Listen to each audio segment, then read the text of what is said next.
ચંદનની સુગંધ સમાન સહજ ધર્મ હોય છે. એ પ્રગટાવો છે તો પરાર્થકારિતાના પુનઃ અભ્યાસથી જ તે પ્રગટે છે. સર્વના કલ્યાણની ભાવના દ્વારા જ પરમાત્માનું જોડાણ અને તેમાંથી જ આત્મ સ્વરૂપનો અનુભવ થઈ શકે છે. તે ભાવના જ્યારે તીવ્રતમ બને ત્યારે જ સવી જીવ કરું શાસન રસીની ભાવના અંતરથી ઉગે છે અને તે વખતે જ તીર્થંકર નામ કર્મ નિકાચિત થાય છે.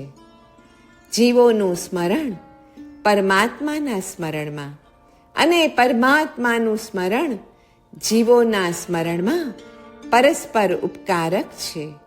એ રીતે મંત્ર અને ભાવના પરસ્પર મળીને જીવોને ઉપકારક થાય છે. પરાર્થકારિતાથી અનંત જીવનમાં જઈ શકાય એમ છે. જે માર્ગ અનંત જીવનમાં પહોંચાડે તે સાંકડો છે અને વિરલને જ તે મળે છે. જે માર્ગ નાશમાં લઈ જાય તે પહોળો છે અને તેનું પ્રવેશદ્વાર પણ વિશાળ છે. પ્રલોભનોને વશ થવું એ પહોળો માર્ગ, તેના ઉપર વિજય મેળવવો એ સાંકડો માર્ગ. કૃતજ્ઞતાને બોલતી રાખો, પરોપકારને મૌન રાખો. સંબંધોના જગતમાં પરોપકાર એટલે જીવો સાથે ઋણ મુક્તિ. સ્વરૂપ જગતમાં કૃતજ્ઞતા એટલે જિનેશ્વર ભગવંતો સાથે ઋણ સ્વીકાર. ઉપકારીઓના અવર્ણવાદ સ્વપ્ને પણ ચિંતવવા નહીં. પરોપકારથી અનુબંધ પડે છે એવા લખાણો શાસ્ત્રોમાં ઠેકાણે ઠેકાણે નજરે પડે છે. એથી સાધન તરીકે પરોપકારની મુખ્યતા જણાય છે. નિસ્વાર્થ પરોપકાર કરવો તે પણ એક પ્રકારે તો નિષ્કામ ઉપાસના જ છે. માટે તેમાં નિરત જ રહેવું. બીજા જીવોની પીડા એ આશ્રવ, એ પીડાનો પરિહાર બીજા જીવો પ્રત્યેનો ઉપકાર છે. તેથી પરોપકાર એ સંવર. પર ઉપકારની સાધના સમગ્ર વિશ્વમાં જ્યાં જ્યાં આજે થઈ રહી છે તેના મૂળમાં પણ તીર્થંકરત્વ જ છે ને. આંતર અપેક્ષાએ ઉપયોગ એ જીવનું લક્ષણ છે અને બાહ્ય અપેક્ષાએ પરોપકાર એ જીવનું લક્ષણ છે. ઉપકારનો સ્વીકાર તે નમસ્કાર. ગુણગ્રહણનો પરિણામ તે નમસ્કારનો પદાર્થ છે. સર્વ જીવોના ઉપકારને ગ્રહણ કરીને જ આપણો જીવ ઊંચો આવ્યો છે. કિંતુ અજ્ઞાનતાથી તે કોઈનો પણ ઉપકાર જાણતો નથી. તેથી તેને નમસ્કાર ગુણની પ્રાપ્તિ પણ થતી નથી. જ્યારે તે માનવ જન્મમાં જ્ઞાન દશા પામે છે ત્યારે અહંકાર ગળે અને તે ઉપકાર સ્વીકારક અને નમ્ર બને છે. ઉપકાર કરનાર તત્વ બે પ્રકારનું હોય છે. એક જાણી બૂજીને ઉપકાર કરનાર અને બીજું ન જાણવા છતાં ઉપકારમાં નિમિત્ત બનનાર. બંનેનો ઉપકાર હોવા છતાં તે બંને સરખા નથી. હા, નિશ્ચયથી સર્વ ઉપકારક હોવા છતાંય ઉપકારકપણાનો વ્યવહાર તો જેઓ જાણી સમજીને ઉપકાર કરે તેઓ પ્રત્યે જ કરવાનો હોય. એમ જો વ્યવહાર ન કરવામાં આવે તો ઉપકારીના ઉપકારનો વિલોપ થઈને ઉપાર્જન થતા મહાપાપથી અનંત કાળે પણ છુટકારો થતો નથી. જેના પાયામાં સીસાનો રસ હોય તે ઇમારત લાંબા કાળ સુધી ટકે છે. બસ એવી જ રીતે જેના પરિણામ પોતાની પ્રત્યેની મમતા વડે પકડાયેલા હોય તે આત્મા આ સંસારમાં લાંબા કાળ સુધી સબળે છે. ધર્મ કરનાર ઉપર ઈશ્વર રાજી રહે એવું નીતિ વચન છે. પરોપકાર યા પરહિત પરાયણતા રૂપ ધર્મના આચરણ દ્વારા જીવ પ્રભુની કૃપાને અધિક અને અધિક પાત્ર બનતો હોય છે. તે શાસ્ત્ર રહસ્યના સમર્થન રૂપે સમજાય છે. માણસે માણસનું નહીં પણ સર્વભૂત અર્થાત પ્રાણી માત્રનું હિત હૈયે ધરવું જોઈએ. સર્વ જીવો કુટુંબી છે, ભાઈ બહેનો છે એમ માનીને જ જીવન ગુજારવું જોઈએ. નમી રહે વૃક્ષ નવા ફળોથી, નીચા નમે મેઘ નવા જળોથી, સમૃદ્ધિથી સંત ગર્વ ન ધારે, સ્વભાવ એ જ પરોપકારીનો. પરહિત પરાયણતા કે પરોપકાર એ મોટો ગુણ છે. આત્માનું સિદ્ધપણું પરમાત્માના આલંબને છે અને એ જ પ્રભુજીનો પરમ ઉપકાર છે. પ્રભુના એ ગુણ ઉપકારનું બહુમાનપૂર્વક આવો ધ્યાન કરીએ. સાધકને એ જ પરમ આધાર છે. સર્વ જીવો પ્રત્યે કરેલા અપરાધોના પ્રાયશ્ચિત રૂપે તેમની ક્ષમા માંગીને સર્વ જીવને હિતકારી એવા શ્રી અરિહંતાદિ પરમેષ્ઠીઓને નમસ્કાર કરવાનો છે, જેથી તેમના પ્રભાવે ફરીથી અપરાધના પરિણામ યા અયોગ્ય પ્રવૃત્તિ ન થાય. બદલામાં શ્રી પરમેષ્ઠીઓની જેમ જ સર્વનું હિત કરવાના પરિણામ થાય અને પ્રવૃત્તિ પણ પરહિત પરાયણ જ રહે. પરમેષ્ઠી ભગવંતોના અચિંત્ય પ્રભાવે તેમની જેમ જ સર્વ જીવોનું હિત ચિંતન અને હિત પ્રવર્તન થાય તથા અહિત ચિંતન અને અહિત પ્રવર્તન સર્વથા નિવર્તન પામે. તેમના પ્રભાવે કર્મબંધ અટકે, સંવર નિર્જરા થાય, ભવ ભ્રમણ મટે અને શુદ્ધ આત્મરમણતા પણ પ્રાપ્ત થાય. વિનય, કૃતજ્ઞતા આદિ ગુણો નમસ્કાર ભાવના જ પુત્રો છે. નમસ્કાર મહામંત્રના મંત્રાધિરાજત્વને ઘડીક બાજુ ઉપર મૂકી દઈએ તો પણ તેમાં જે ધર્માત્મક કે ક્રિયાત્મક ભાગ છે તે નમસ્કાર ભાવ કહેવાય છે. એની સમ્યક સમજણ અને એની માટેનું સમજણપૂર્વકનું આચરણ કેટલી બધી સિદ્ધિઓ આપનારું છે એ સહજ સમજાય છે. ઉપકારીઓના ઉપકારનો પ્રત્યુપકાર કેવી રીતે કરવો? ઉપકારીઓના ઋણમાંથી મુક્ત થવા માટે નિસ્વાર્થ ભાવે ઉપકારીઓએ જેમ ઉપકાર કર્યા તેમ તેવા જ નિસ્વાર્થ ભાવે જીવોની ઉપર પોતાની શક્તિને ગોપવ્યા વિના ઉપકાર કરવો જોઈએ. તેમ કરવા છતાં જે જીવો ન ખમે અને અજ્ઞાન અને મોહના આવરણથી અપકાર કરે, પીડા આપે, ઉપસર્ગ કરે, મોક્ષ માર્ગની સાધનામાં વિઘ્ન નાખે, તો પણ તેઓની પ્રત્યે ક્રોધ કે વૈરની લાગણી ન રાખે તો જ કર્મબંધથી સર્વથા છૂટાય છે. આત્માનું સ્વરૂપ જ છે ઉપકારિત્વ. માનનો નાશ થતા અનુપકારિત્વ નાશ પામે છે, એટલે કે ઉપકારિત્વ પ્રગટે છે, કારણ કે તે આત્માનું સ્વરૂપ છે. અરિહંતના 12 ગુણ કે અનંત ચતુષ્ટ્યાદિ 4 ગુણો મુખ્ય છે. બીજા તો અનંત ગુણો છે. તે તેઓના આત્માના સ્વભાવરૂપ હોવાથી ઉપકાર કરે જ. ગુણનું કાર્ય ઉપકારકરણ છે. તે ન હોય તો તે ગુણ નથી.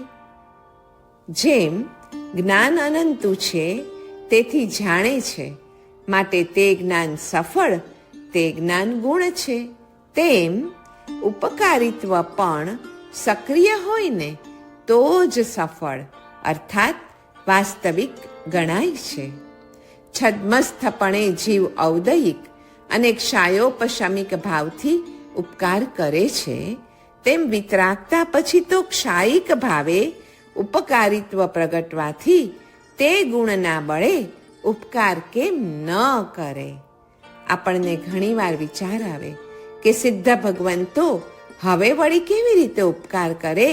તો આ એનો જ જવાબ છે.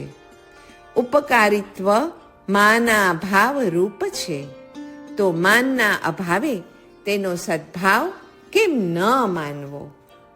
કૃતજ્ઞતા અને પરોપકાર જોઈએ તો ઢાલ એક અને બાજુ બે એવો બંને વચ્ચે સંબંધ છે. નમસ્કાર આદિ ભાવો પ્રગટાવવા અભેદનો અને કૃતજ્ઞતા આદિ ભાવો પ્રગટાવવા ભેદનો બોધ આવશ્યક છે.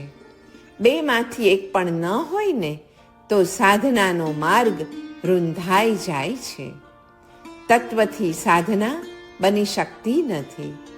શ્રી તત્વાર્થ સૂત્રમાં કહે છે, પરસ્પરોપગ્રહો જીવાનામ. એમાં જીવનો સ્વભાવ પરાર્થ જ કયો છે ને. પરાર્થ એ સ્વભાવ છે અને સ્વાર્થ એ વિભાવ. જેટલો પરાર્થ ભાવ તેટલો સ્વભાવનો ઉઘાડ થયો કહેવાય.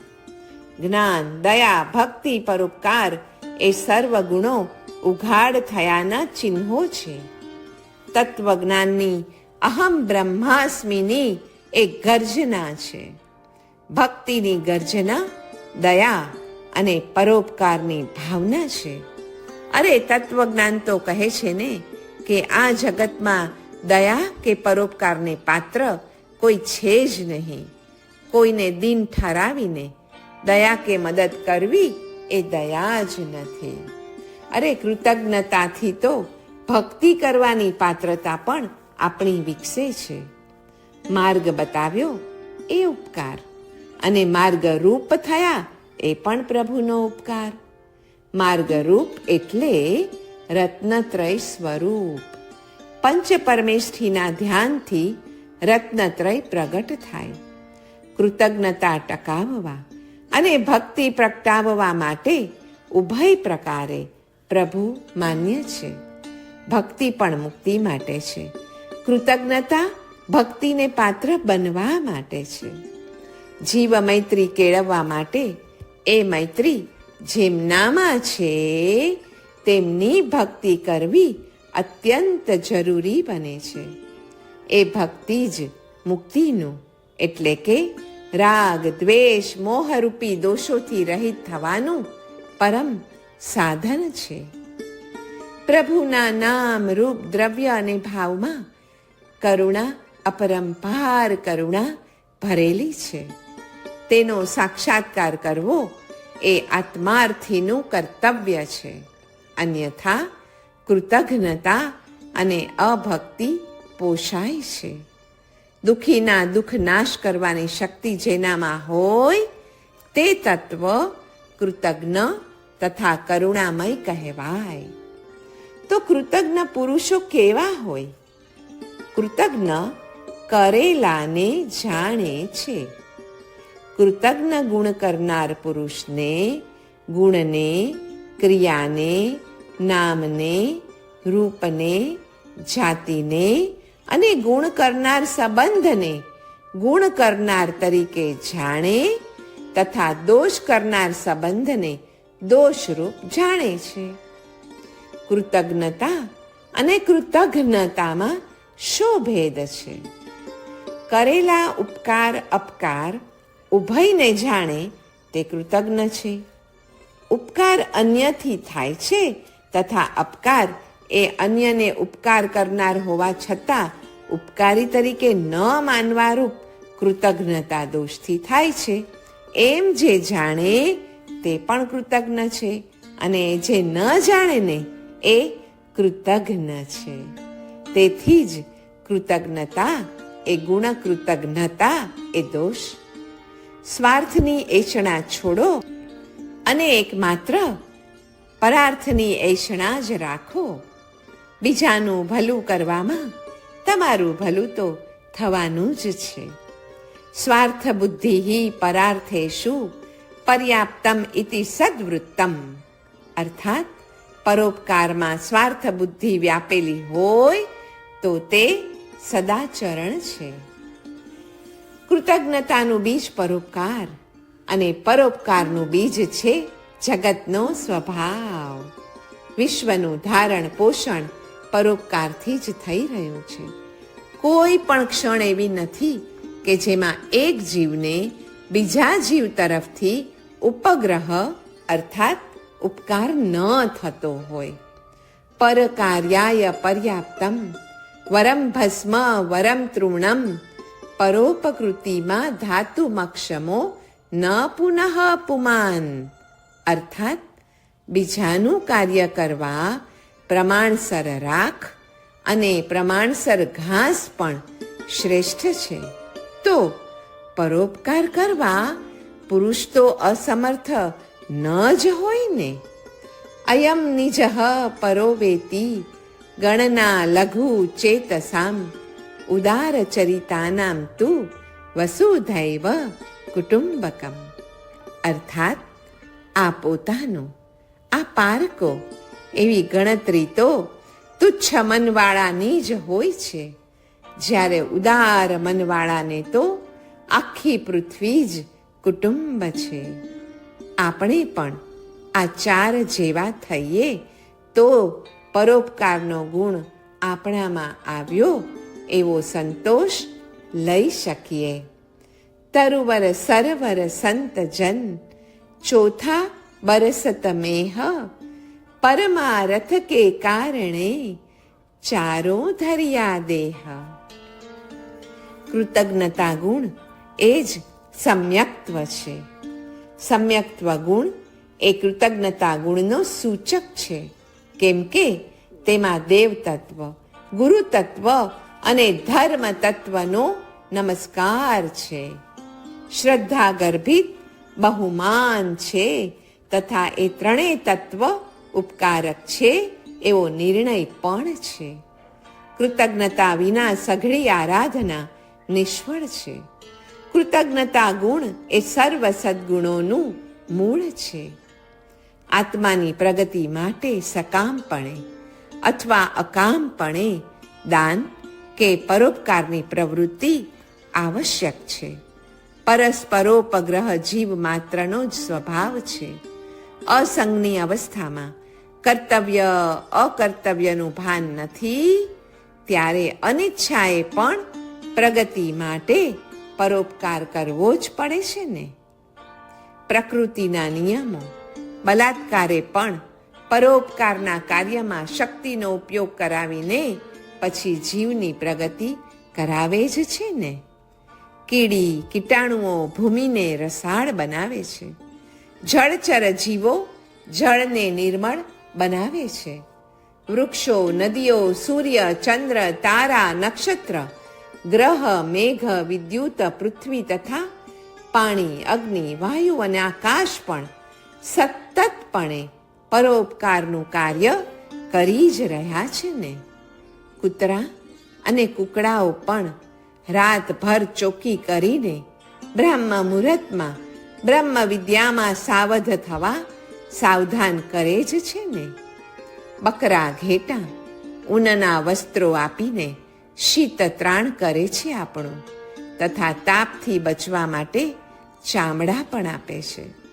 ગાય ભેંસ પોતાના મળમૂત્રથી ઝેરી કીટાણુઓના વિષને દૂર કરે છે, તથા મનુષ્યના પોષણ માટે દૂધ, દહીં, ઘી વગેરે આપીને બળ અને આરોગ્યની વૃદ્ધિ કરે છે. અરે હાથી, ઘોડા, બળદ પણ પ્રવાસમાં વાહનનું કાર્ય કરે જ છે ને. આ રીતે જોતા આખું એ સંસારનું આ ચક્ર પરોપકારના પાયા ઉપર જ પ્રવર્તી રહેલું જણાય છે. પરોપકાર માટે જ આ માનવ શરીર પણ આપણને મળેલું છે. પરોપકાર વિનાનું જીવન જીવનારો મહાપાપી છે. પરોપકારના રંગથી રંગાવામાં એમાં જ માનવ જીવનની સફળતા છે.